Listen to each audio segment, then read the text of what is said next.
Bonne nouvelle pour la rentrée académique 2022-2023, l'École supérieure d'administration, d'économie, de journalisme et des métiers de l'audiovisuel ESAE vous ouvre les portes de ses différents sites. À Gbedjourmende, à Bomé-Calavi, à Kpakpa et même à Parakou, l'université ESAE vous offre des bons d'études et des demi-bourses dans toutes ses filières en licence 1, 2 et 3. Et pour les 100 premières inscriptions en master 1 et 2, bénéficiez des demi-bourses. Nouveau bachelier, vous avez au moins la mention assez bien, inscrivez-vous vite à ESAE et bénéficiez d'un bon de 50 000 francs CFA. Étudiants, étudiantes et nouveaux bacheliers, payez 200 000 francs CFA en sciences de gestion, sciences économiques, sciences juridiques et en administration des affaires en licence 1, 2 et 3 et 500 000 francs CFA en master 1 et 2, 250 000 francs CFA en administration générale, administration des finances, journalisme et métiers de l'audiovisuel en licence 1, 2 et 3 et 600 000 francs CFA en master 1 et 2. Alors, inscrivez-vous vite et profitez des offres exceptionnelles mais également d'un enseignement de qualité à l'université d'excellence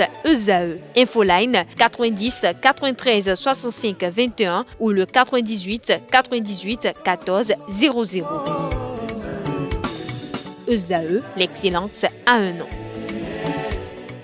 Mesdames et messieurs, bonjour et bienvenue sur Free Sport. Les joueurs béninois se sont rendus au Maroc pour discuter de matchs amicaux contre la Mauritanie et le Madagascar.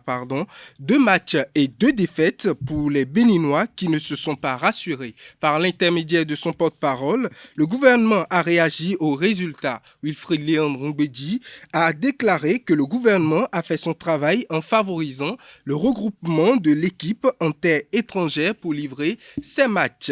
Wilfried Léon Ngbedji a également évoqué la question du changement de surnom des écureuils. Et il faut dire que pour le gouvernement, un changement n'est pas ce qui urge, mais plutôt les conditions de performance sur la durée. Parlons championnat national à présent, l'élite du football national est passée à 34 équipes réparties en 4 groupes régionaux, dont 2 de 9 équipes et 2 de 8 équipes pour les saisons sportives 2020, 2021 et 2021-2022. Les 4 premières équipes de chaque groupe se qualifient pour la Super League professionnelle qui détermine les champions devant participer aux compétitions africaines. Pour le journaliste sportif José-René Sagbo, ce format fatigue et freine les représentants béninois. Il s'explique au micro de Colombe Oussou. Nous avons 36 équipes sur la ligne de départ. Et on a 9 par zone, 4 zones. On finit la Ligue Pro. On reprend avec la Super Ligue Pro, 24 journées et la Ligue Pro suite. Alors, moi je pense ce qu'il faut peut-être faire, parce qu'aujourd'hui on remet en cause, certes, le format du championnat, mais on propose quoi? On va leur dire tout de suite la moitié, vous allez en 2e division, 3e division, non. Je pense que la suggestion que moi je fais, c'est aussi simple que ça. La fédération doit revoir son règlement.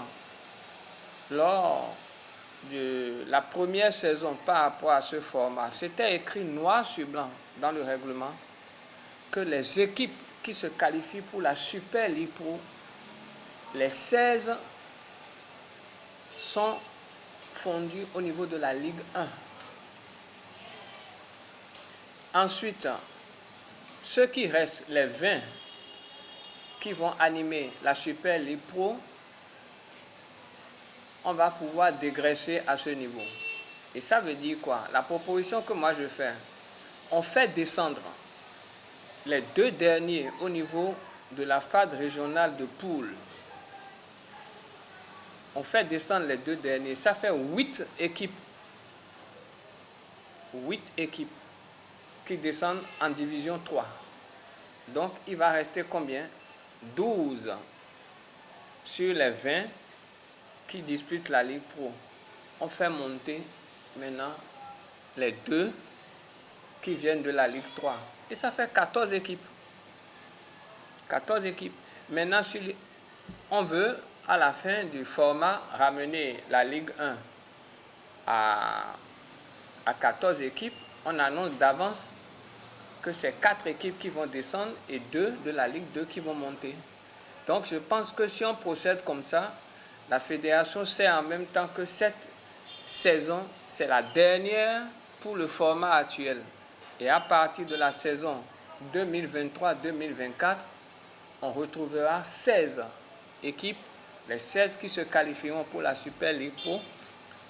Elles vont disputer la Ligue 1.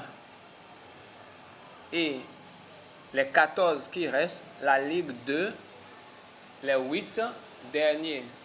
Donc les 2 derniers au niveau de la phase zonale de poule vont descendre en Ligue 3.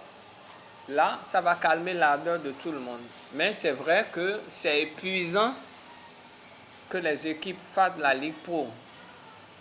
Maintenant, remontent en Super Ligue Pro avant d'aller en compétition continentale. Et vous constatez bien, quand la fin du championnat et le début des préliminaires, les équipes n'ont pas beaucoup de temps de préparation.